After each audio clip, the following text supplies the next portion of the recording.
This is another free e-learning tutorial from dakinane.com. This tutorial will demonstrate how students can log into and join a Zoom meeting in their Chrome browser by clicking on a link and not having an account. So you can see here I've been sent a web link that I need to click on.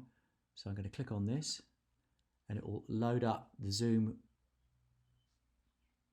And what you can see happening here is it's trying to find my installed software in my account. Nothing's happening. It still says launching. What now needs to happen is we now have to click on the click here option. We'll click here. And as you can see, what happens now is nothing has still happened, but now we can join the meeting from our browser and click on this link here, and this will open up our meeting.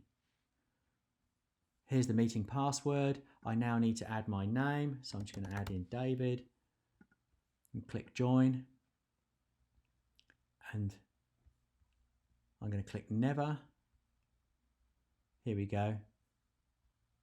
Join by audio computer. So as you can see, I've joined this meeting, but Jackie can't see me.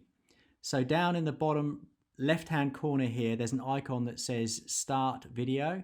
So if I click on that link now, it will allow my video to start. And because I've already allowed my video to be used in the past, I haven't been prompted to allow, but you'll see a pop-up message that says allow video to be used. And you click on that. And here's my video in the top corner. We can move this around.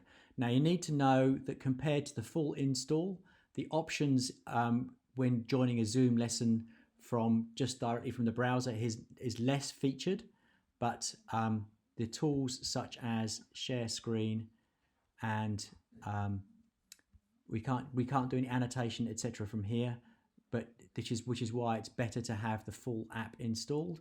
But for those students who haven't got an account or can't install the full application on their computers, this is a good option for them.